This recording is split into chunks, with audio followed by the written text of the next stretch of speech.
Então, para que a gente possa tentar fazer uma ordem cronológica, assim, né, trazer do início da tua formação e a gente evoluindo até chegar na etapa de treinador profissional, que é o teu caso hoje, fala um pouco sobre a tua formação, que eu sei que tu valoriza bastante isso, a tua formação na categoria de base, e só uma pergunta complementar, né, que se tivesse alguma coisa que hoje o Gugu, treinador profissional de futebol, pudesse fazer diferente, o que ele faria para melhorar ainda mais a formação dele nesse período inicial de treinador?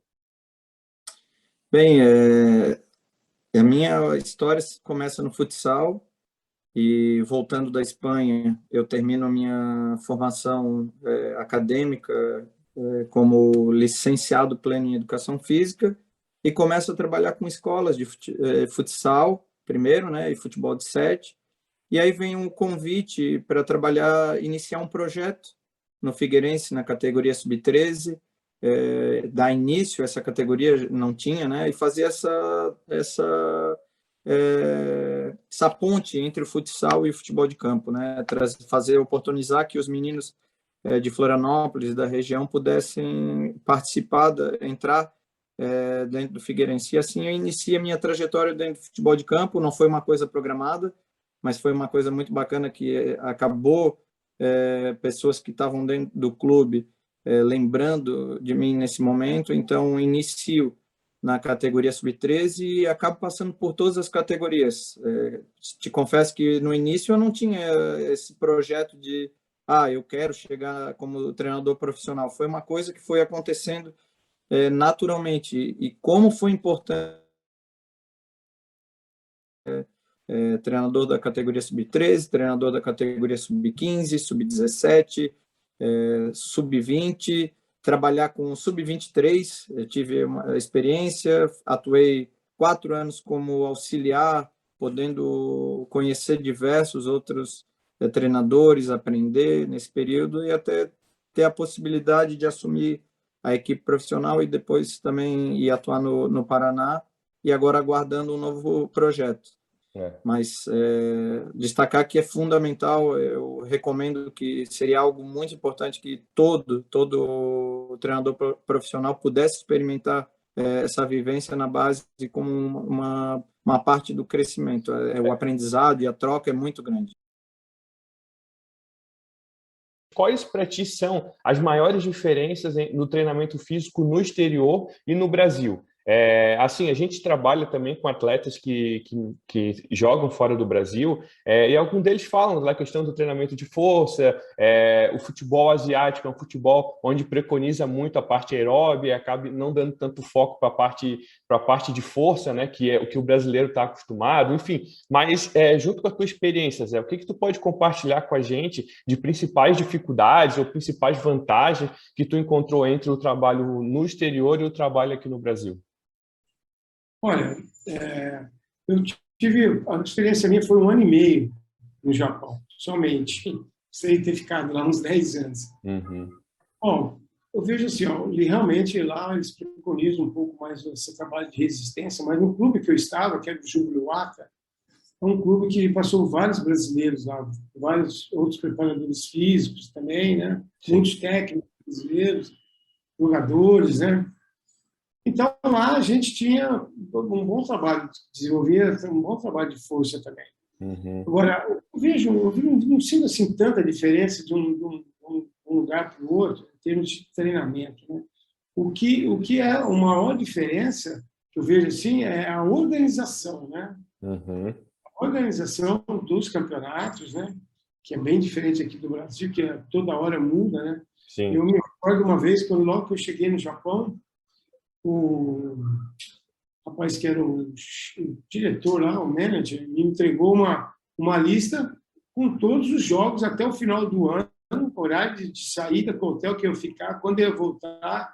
Aí eu falei para o Adilson, isso aqui não é possível, um negócio desse aqui. E aqui no Brasil, às vezes você não sabe o jogo que você tem a semana que vem, né? Que muda o horário, exatamente. de acordo com a exigência da TV e tal. Então, essas questões de organização foram um diferencial. E outra, os locais de treinamento, né, muito bem equipados. Né? Então, talvez seja uma diferença grande. Apesar que aqui no Brasil nós temos agora vários centros de treinamento muito bons, né? Campos, com a Copa do Mundo, vários estádios aí foram reformados e estão muito bons. Mas ainda, como nós somos um país muito grande, né? Temos muitos clubes e muitas competições, nem todos os clubes têm aqueles CTs, vamos dizer assim, né? Com o mínimo de condições para a gente desenvolver um bom trabalho na parte física. Né? Talvez seja a nossa maior dificuldade. Explica para a gente, na verdade, qual é a diferença entre essa situação da base e essa questão de se tornar um preparador de goleiro do profissional? Muito boa pergunta, amigo. Hoje, na base, obviamente que a questão de imposição e a figura do preparador de goleiro, ela é muito forte com o atleta de base. Né? Ele está ali, sabe, louco para receber conteúdo, ele está iniciando uma trajetória como atleta, ele é uma esponja ainda para absorver muito conhecimento, e quando o atleta profissional já tem uma rodagem, já tem mais tempo, muitas vezes famílias dependem dele, então eles carregam muito mais responsabilidade. A gente sabe que o resultado no nível profissional é muito mais forte do que na base, e passei por situações sim de treinar goleiros mais velhos, e eu vejo o treinamento como uma ideia, e antes de tudo eu tenho que convencer o atleta dessa minha ideia, né, daquilo que a gente vai treinar, da forma como nós vamos atuar, das intervenções que eu estou fazendo, das correções que eu estou fazendo. Eu tenho que conseguir vender isso para ele e fazer ele acreditar que ele vai melhorar com isso. Então, acho que essa capacidade que eu tive com os atletas com quem trabalhei, que eram mais velhos do que eu, e a gente tem um exemplo recente aí que a gente trabalhou junto com o Sidão. Né? O Sidão vem de uma carreira onde ele trabalhou em grandes clubes da Série A, né? Uma carreira muito consolidada, de altíssimo nível, e eu chego para ele e eu tenho que convencer o Sidão a fazer algumas coisas diferentes que ele estava acostumado a fazer, seja a nível de treinamento, a nível técnico,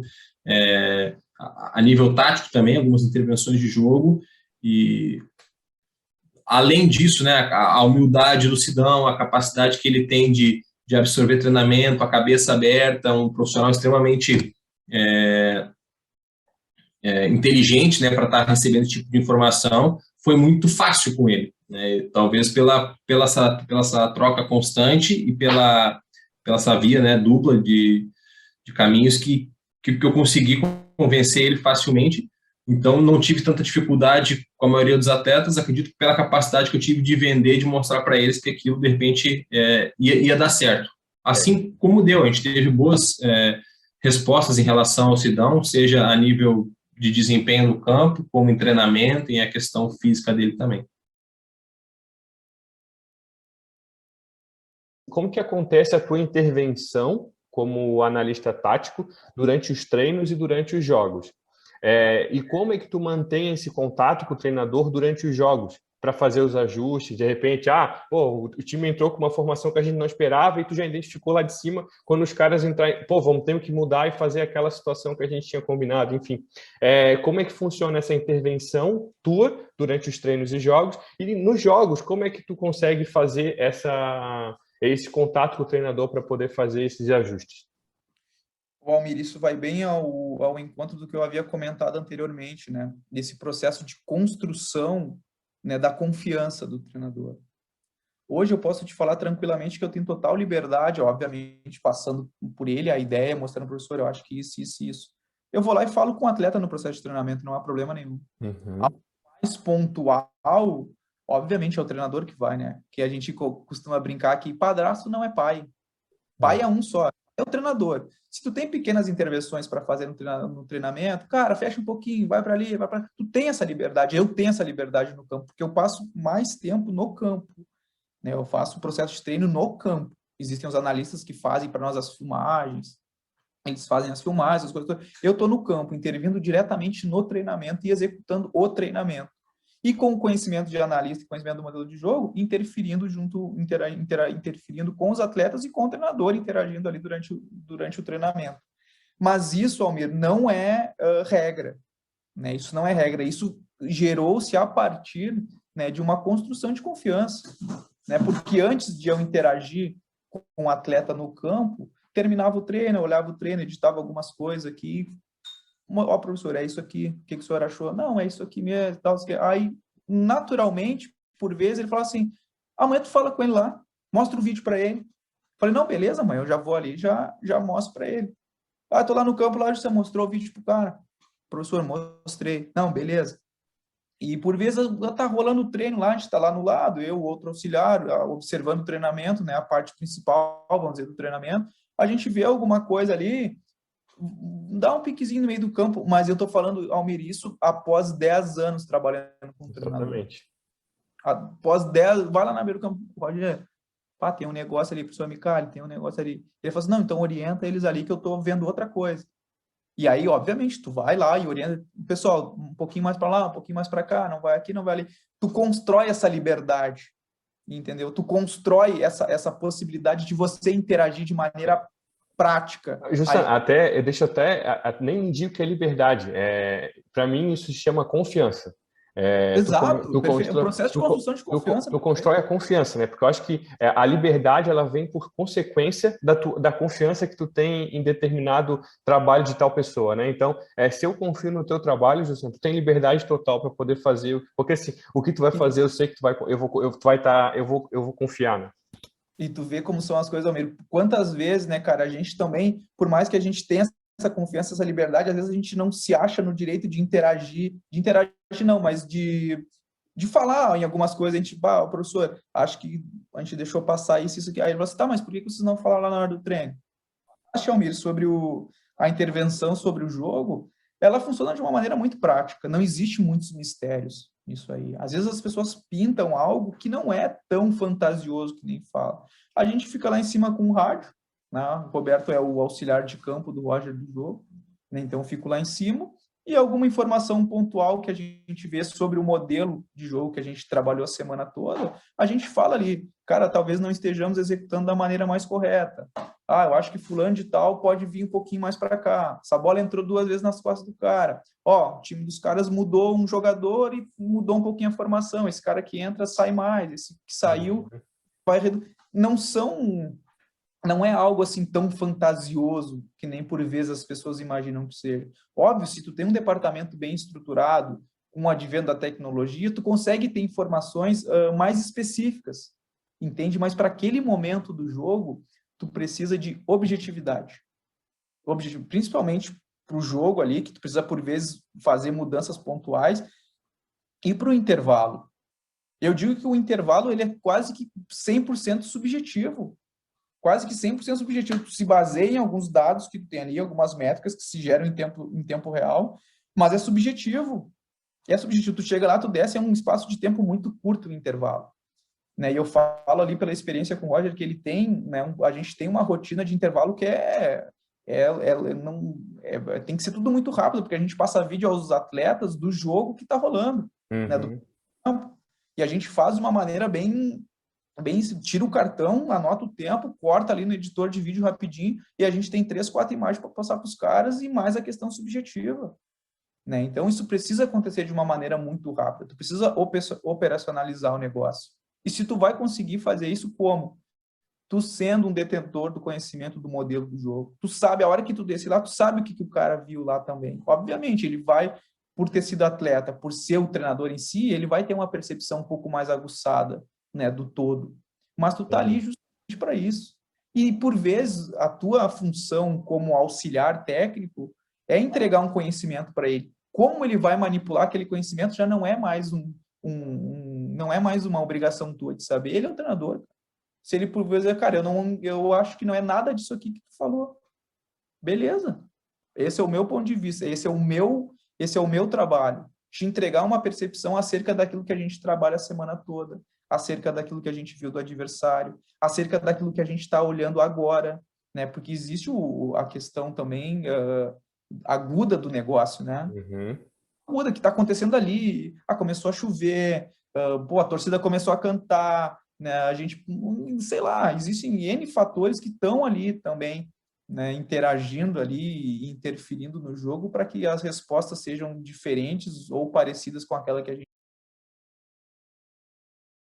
Eu achei bem importante 2 coisas que tu colocou aí na tua primeira fala, que é sobre o não ser, às vezes a gente não ser aprovado numa seleção, né, do clube lá que tu fica lá naquele período de observação e tal, de avaliação.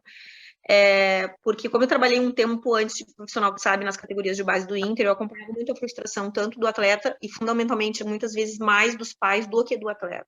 Então, assim, que bacana essa tua fala, Alex, que tu não foi aprovado no Corinthians, que tu não foi aprovado no Guarani, mas que depois tu voltou. Então, eu acho que isso, quase todos os atletas profissionais que chegaram no nível que tu chegou, passaram por isso. Faz parte, como tu falou, cair, machucar o dedão, enfim, isso faz parte do processo e não significa que tu não tem talento, que tu não tem capacidade para. É uma fase, é uma etapa, tu concorda comigo? Porque assim, eu cansei de ver jogadores que passaram por nós no Internacional que não tiveram um bom desempenho e num outro clube o atleta fez assim, ó, que é uma outra situação que a gente também não compreende, talvez por identidade, é uma coisa, né?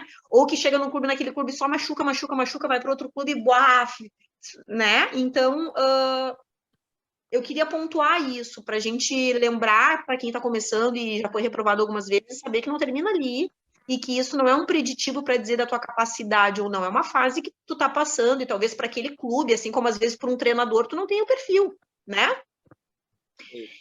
E a outra coisa que tu colocou ali isso é uma dúvida minha até bem, que tu colocou foi exposto muito cedo a competições e isso te trabalhou para te preparar para quando, né, tu já estava preparado quando chegou lá no Libertadores, no Campeonato Brasileiro, nessas coisas todas, que a gente sabe, né, a pressão que é. Alex, havia muita discussão quando eu estava nas categorias de base do Internacional, que era sobre a preocupação de formar um cidadão além de um atleta, né? E a velha discussão de que nas categorias de base a gente precisa formar e não tanto se preocupar em ganhar e competir. Isso era uma discussão. E aí a gente entra naquela coisa, mas aí vai fazer só o Inter, o Grêmio não vai fazer, nós vamos perder o Grenal, pá, pá, pá. Então não se consegue fazer isso no futebol, isso aí é utopia. E aí tu traz esse relato que eu penso, realmente, a gente tem que mudar essa ideia, porque tá me dizendo que foi muito importante para ti ser exposto a essa pressão, porque te preparou para um futuro. Então eu acho que talvez, e isso me surgiu agora, que eu ainda tinha esse conceito com a tua fala, talvez seja realmente importante, mas estabelecendo algum limite. Não sei o que tu pensa disso, sabe? Porque até hoje eu acho que há essa discussão ainda no meio da... Tu passou ali na coordenação das categorias do Corinthians, e eu não sei se essa discussão tem ali, se essa preocupação tem ali, porque eu me lembro que isso era muito batido na minha época do Internacional, sabe? Então, assim, ó, a exposição, assim, ele leva a criar casca, que a gente fala, nada mais se resume do que na palavra resiliência, quando a gente aprende os significados, né? Então, essa questão de você saber tomar pancada, absorver, se reinventar e seguir, ganhar força, tirar força disso, é o que a gente viveu, é a educação que a gente viveu. De lá, com 10 anos de idade, eu saía, ficava uma semana fora de casa, eu tinha que lavar minha cueca, eu tinha que escovar meu dente certinho, tomar meu banho. Minha mãe não estava comigo, estava lá o secretário de esporte, meu treinador. Então, óbvio que é algo de arrumar sua cama, dobrar seu lençol, onde que eu estou dormindo, estou com frio, não estou. Não fico chamando meu pai, minha mãe, meu treinador o tempo todo, né? Então, ele te dá realmente essa independência. A discussão aqui aconteceu sobre isso e acontece sobre a questão do perfil dos atletas, né, que mudou. Não adianta a gente querer hoje comandá-los como a gente foi comandado. Primeiro de tudo, a gente também tem que estar nesse processo de evolução. Quando eu fui fazer o primeiro curso meu da licença de treinador, que eu tinha essa ideia de estar perto do campo, então ligado à parte técnica. Então, o que eu falei? Eu vou fazer o curso da licença B para eu poder me descobrir e ver se realmente é isso que eu quero. Beleza, me descobri. E lá já tinha essa discussão. Poxa, mas aqui no time do interior e tal, não dá para a gente formar o atleta e tal. É que eu acho que as pessoas têm um entendimento e acaba, às vezes, até distorcendo um pouco. Nós já vimos, Cíntia, Almir, e muita gente deve ter visto, time perder e sair aplaudido, time ganhar e sair vaiado, né? Sim. O ganhar ou perder, ele está ligado a um processo, que de repente de base, não é que você está deixando de formar ou eu estou trabalhando apenas para vencer. Nós temos que trabalhar, nós temos que formar vencedores. Vai chegar num ponto que todo mundo quer o quê? Quer o atleta para jogar em Inter, em Corinthians, nesses times. Então, para isso, realmente, você tem que formar um atleta que ele passe por todas essas etapas e que emocionalmente, de forma, eu acho que das mais importantes, ele tem que ser um cara muito resistente, ele tem que ser um cara resiliente, sim. Então, não pode estar ligado, eu ganhei ou perdi. Pode ser que esse ganhou ou perdeu esteja ganhando e o processo não esteja legal. Porque nós temos também no Brasil uma maneira de gestão do futebol, não é questão de ser empresa ou não ser empresa. Ela, pelo fato de ser associação, e a cultura nossa brasileira, muitos que estão nos clubes pensam como na política social que a gente fala, pensam no seu próprio umbigo. Eles não pensam no clube, na instituição. Eles querem encontrar o jogador, o atleta, mas eles querem encontrar pronto. Eles não querem saber do processo e trabalhar esse atleta. Isso eu vi que também no Corinthians e vi no Inter, no tempo que eu estive. O próprio treinador, às vezes ele quer o jogador pronto, chega lá e deu o resultado para ele. Não, filho, você precisa treinar, você precisa praticar o cara, você precisa expor ele a uma exaustão, porque no jogo ele vai ter que tomar uma decisão tenso, cansado, com gente cobrando e tal. Então ele tem que ser exposto a isso, é normal, é pesado a questão do alto rendimento do futebol, ele é pesado. Então a gente não deve, eu concordo contigo que tem um julgamento errado, se eu ganhei o Grenal em um derby aqui contra o Palmeiras ou vice-versa, eu sirvo ou eu não sirvo. Tem muito disso. A gente segue vendo e acredito que no Brasil a gente vai seguir vendo, porque a cultura do destruidor. A Cíntia não pode dar certo. A Cíntia já tem um defeito. Ela não, ela arrumou hoje, colocou menos sal no feijão, no arroz. Né? O que joga é tudo isso. Aí beleza, aí mandam embora a Cíntia, mas essas mesmas pessoas vão questionar por que mandou a Cíntia. Mas é ele que levantou a bola disso tudo, entende, cara? A imprensa nossa hoje, de certa forma, em alguns momentos, ela é criminosa com os empregos no futebol ou nessa parte esportiva, cara. É impressionante como se faz ídolo e como se destrói o ídolo no Brasil. Então, por isso que a gente tem que tomar cuidado que o resultado de si... O profissional ele tem que ter segurança no seu trabalho e ter a sensibilidade de ver o retorno que esse seu trabalho está tendo. Seja a gente da parte técnica, você da nutrição, da psicologia também, porque não adianta eu falar que eu estou fazendo bem e no campo o resultado não tá me parecendo igual e eu não tenho a sensibilidade para enxergar. Aí vem a Cíntia, vem o Almir, fala algo para mim, eu falo, não, tá tudo certo. Como assim tá tudo certo? É por isso que às vezes tem as dispensas, manda embora um treinador, vem embora outro. O jogador não chega pronto aqui no profissional. Nenhum jogador vai chegar pronto no profissional. Com 18 anos, nós estamos falando, 19 anos, cara. Eu com 24 anos, eu tive a felicidade de disputar uma final de Libertadores, de Mundial, mas 24 anos.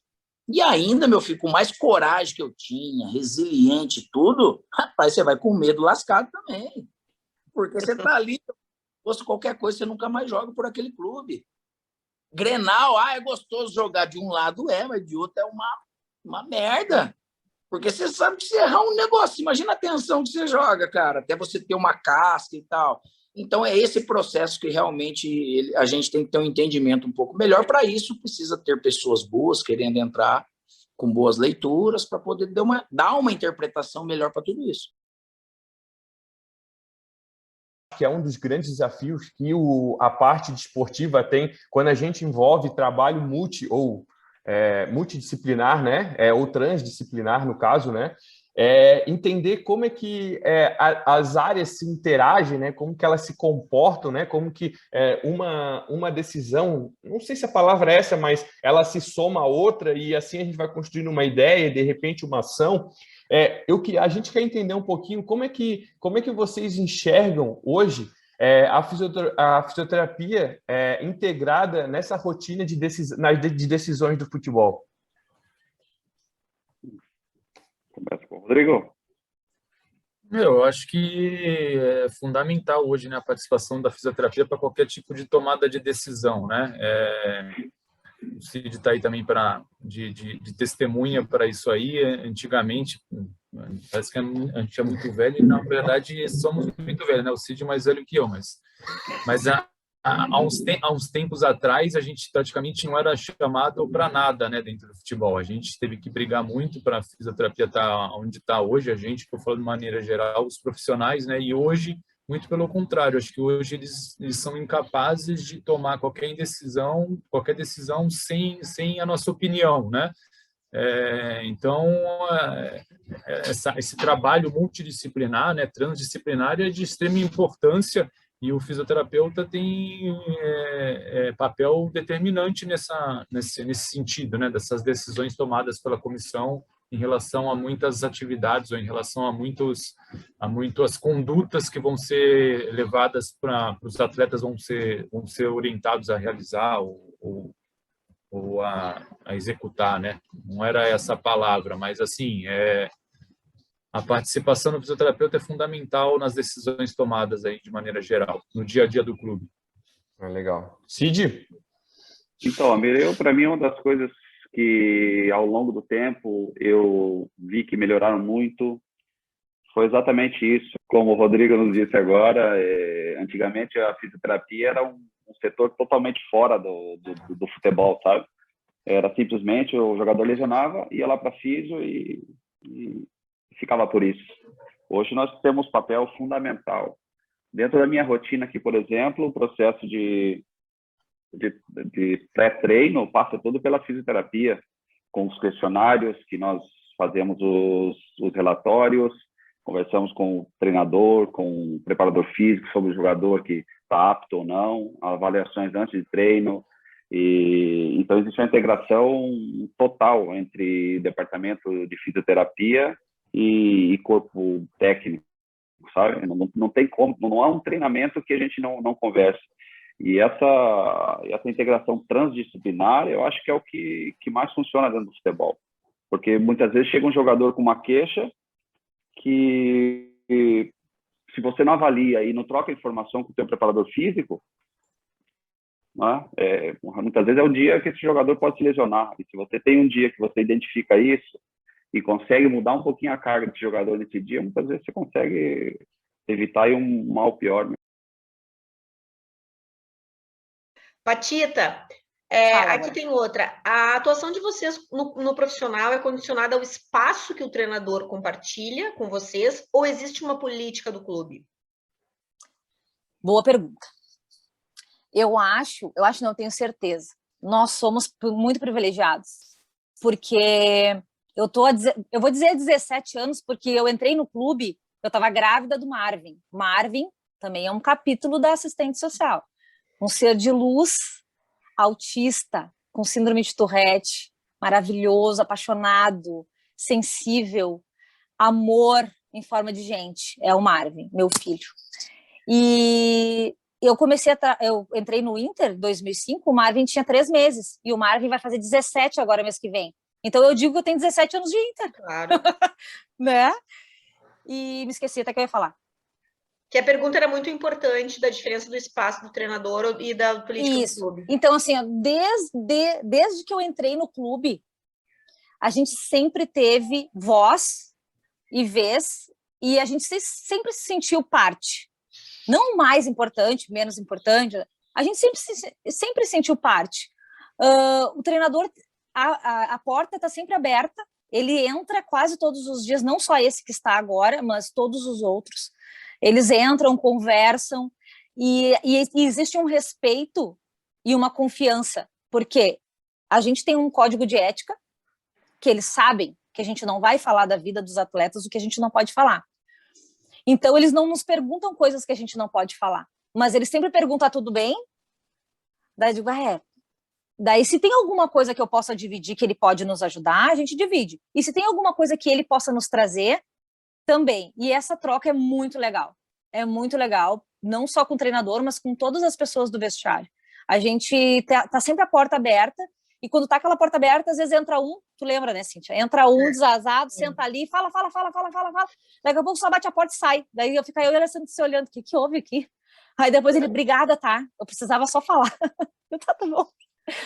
Então, assim, a gente não tem... a gente é livre para falar, para ouvir, e a gente sente que é importante isso, dos dois lados. Quando na pergunta ele fala da política do clube, isso é uma coisa que eu trago, que eu acho que o Internacional ainda mantém isso. O Internacional mantém muito a fidelidade atrás da parte diretiva sobre a importância dos seus colaboradores no profissional. Né? Então, o treinador, quando chega, não sei se isso mudou, acredito que não, porque é uma filosofia do Internacional, O treinador, quando chega, ele já entende que existe todo este contexto de multidisciplinaridade, que as pessoas se falam, que há essa abertura e que isso é importante por causa disso. Então, eu acho que, mesmo que haja, né, alguém com alguma filosofia diferente, quando chega no internacional, existe uma política, sim, que ela não está escrita, que ela não está rotulada, mas que ela é intrínseca ao ambiente natural do vestiário do futebol profissional no Inter. Eu acho que tu vai concordar comigo. As pessoas que chegam, elas entram por osmose no esquema ali da parte da nutrição e assim vão, né? Sim. Alguns, né, a gente teve experiência que nunca trabalharam com assistente social. E aí entravam e achavam meio estranho, né? Tipo, assistente social de quê, né? Assistente social trabalha com os pequenos, né? Com os adolescentes. Drogado, e né? aí, também, tipo, assistente social nem trabalha aqui. Mas daí eles começam a ver a entrada dos atletas lá na sala, e aí a gente perguntando da família, daí ele já escuta, o que houve com a família? Daí eu digo, não, a esposa está internada. Que bom. Quando tiver alguma coisa tu me fala então, para mim poder saber, né, e tal. Eu disse, não, tudo bem. Então, assim, eles veem que isso é muito legal.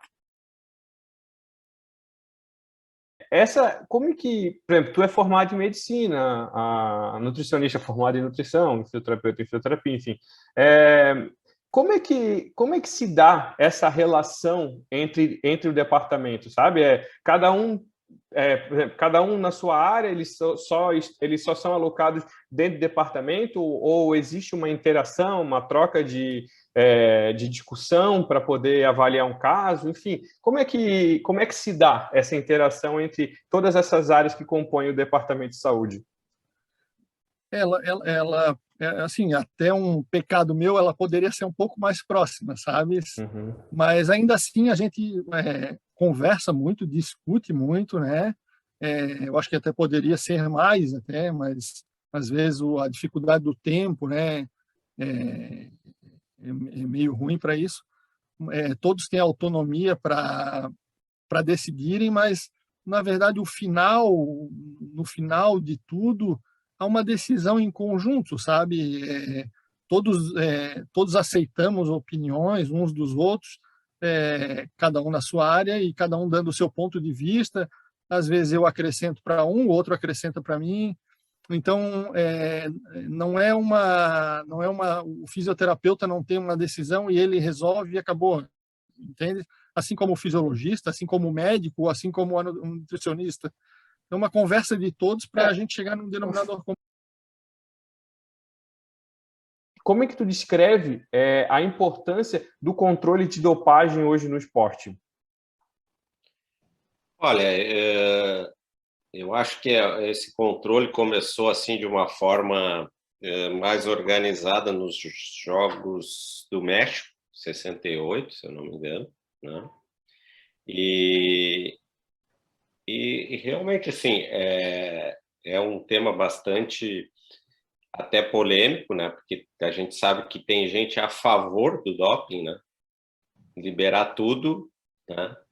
E que ganhe quem saiba utilizar esses métodos. Melhora o sistema. Esses métodos e associado, obviamente, ao treinamento, à nutrição, né? E eu acho que o antidoping vem em primeiro lugar para preservar a saúde dos atletas, né?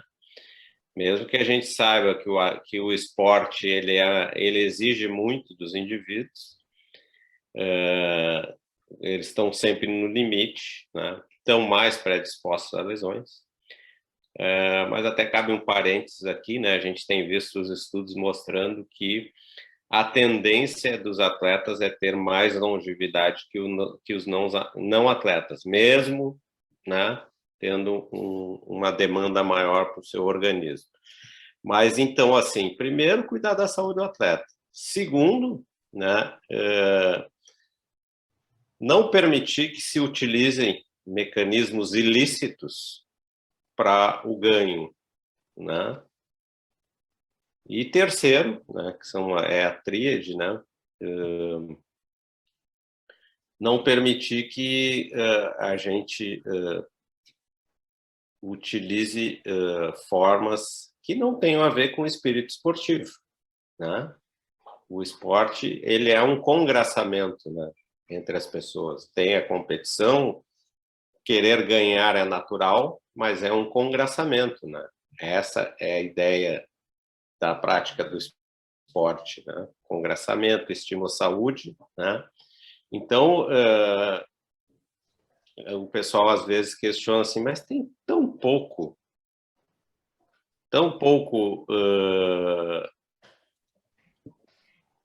positivo, que é o exames analíticos adversos, como tecnicamente é o correto, mas tem poucos testes positivos. Por que se faz? Exatamente, tem pouco porque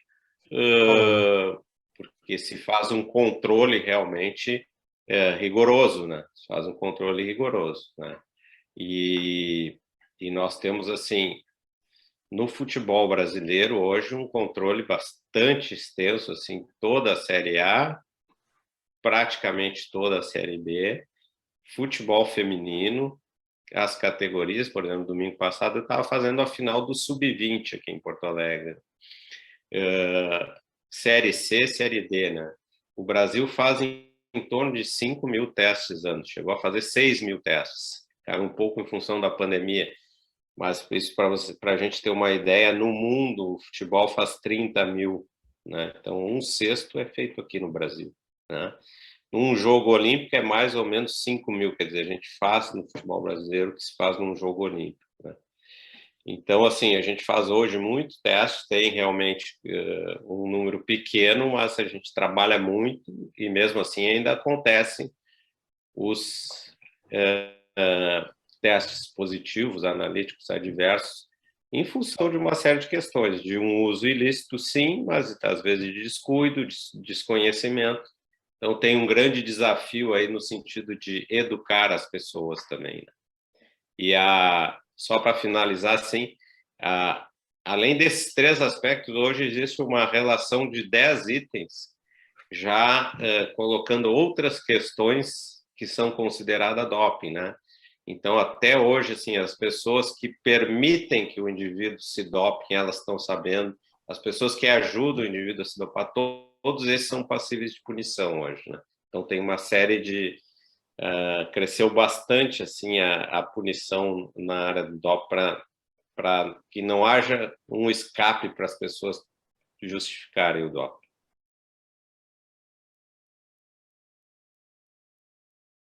Fala um pouquinho para a gente sobre isso, porque eu acho que também a parte da profissionalização, né, sair da categoria de base, né, ou do futebol amador e entrar no futebol profissional é uma coisa difícil, assim, né, porque primeiro que vai entrar no teu caso, vai mexer com toda essa situação, né, que foi essa dificuldade de estar longe da família, enfim, e a gente sabe que nem sempre quem chega no profissional vai conseguir ser jogador de futebol, né? Porque até conseguir concretizar toda aquela situação, existe várias situações, né? Então, a gente sabe que muitas vezes até atletas que estão na categoria de base de um clube maior, que teoricamente já estão se preparando para chegar no profissional, quando fazem essa transição tem dificuldade, né? Então, queria que tu falasse sobre como é que foi isso para ti, porque teoricamente tu não passou por esse período de formação numa categoria de base, né? Então, bem como tu disse, com 19 anos tu ainda estava jogando campeonatos regionais, enfim, e tudo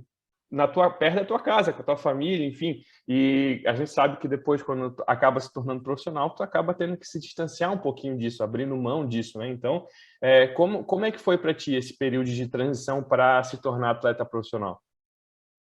No meu caso, foi bem atípico, né, amigo? É uma situação que eu não tive base, eu treinava 2 vezes na semana, eu jogava mais do que treinava, na verdade. Eu jogava futsal, eu jogava todo campeonato que tinha, eu estava jogando. Todo dia eu estava jogando alguma coisa, ou era futsal à noite, ou final de semana eu estava jogando campeonato também. Hoje é futebol 7, né, que está em evidência, em grama sintética. Na época era futebol 7, grama natural.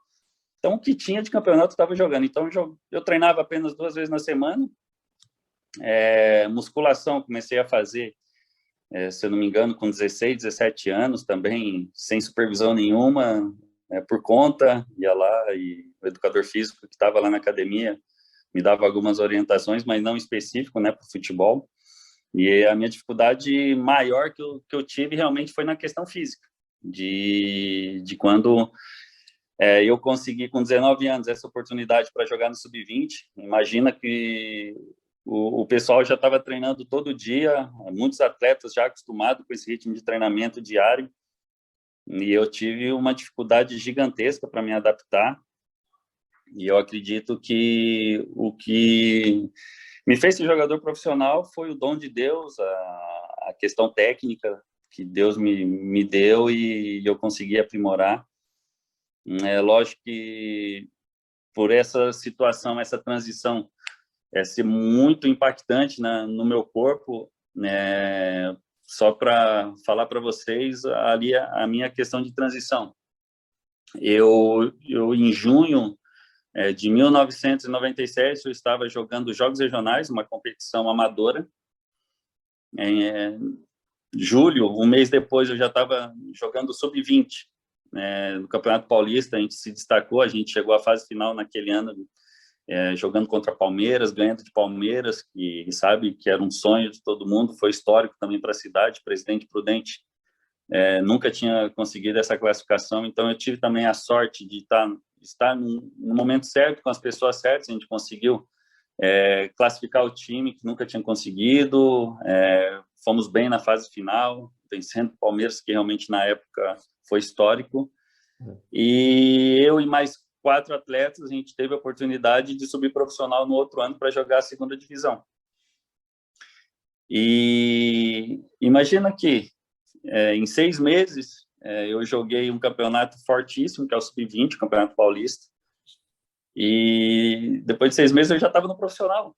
E aí o treinamento era muito mais forte, a exigência também era muito mais forte, porque antes eu jogava numa categoria parelha, com atletas ali de 20 anos, que realmente ainda estava, buscando algo no profissional, e já fui profissional jogar jogadores já com o preparo físico realmente já... com o processo final de formação física. Processo final de formação, então realmente eu era muito magro, não tinha força, então eu tive que me adaptar ali, na técnica. Aquela história de trocar o pneu com o carro andando, né? Bem isso. E em junho de 98, aí a gente acabou ficando na segunda divisão em São Paulo, a gente conseguiu livrar a equipe ali do rebaixamento.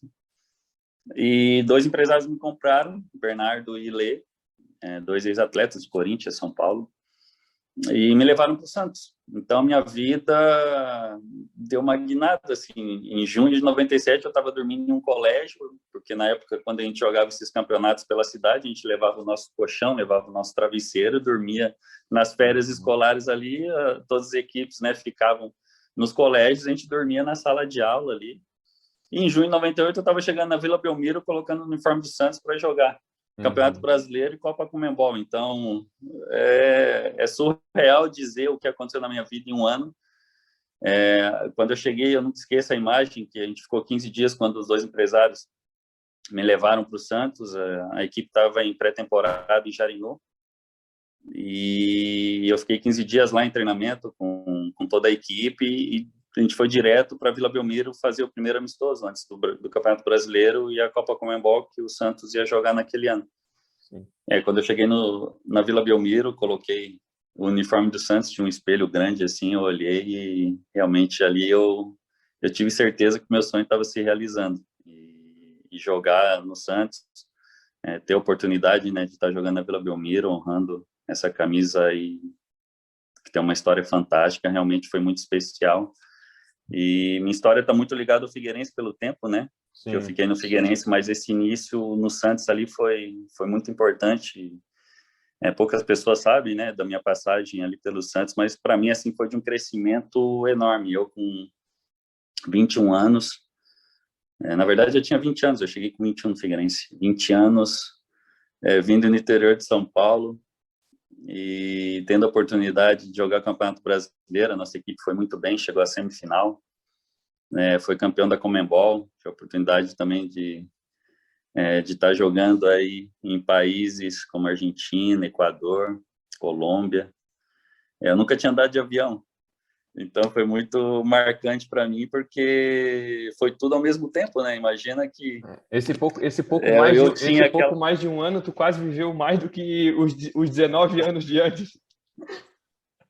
É bem isso, é muita surreal novidade, dizer, né? Porque foi bem marcante, né? Nessa questão assim que o Santos, até pelo nome, né, que tem o próprio Pelé, assim, abre muitas portas, né? Uma equipe fantástica, né? E na época também a gente teve a oportunidade de jogar o troféu lá, Ramon de Carranza contra o Barcelona, e a gente aproveitou para fazer um jogo amistoso com Roma antes de iniciar a temporada na Europa. Então eu levei a máquina fotográfica na época, aquelas de filme, tirei um monte de foto, mas não saiu nenhum, perdi tudo. Mas está tudo gravado na memória, é um momento especial, e eu falo para todo mundo, assim, não desista dos seus sonhos, né?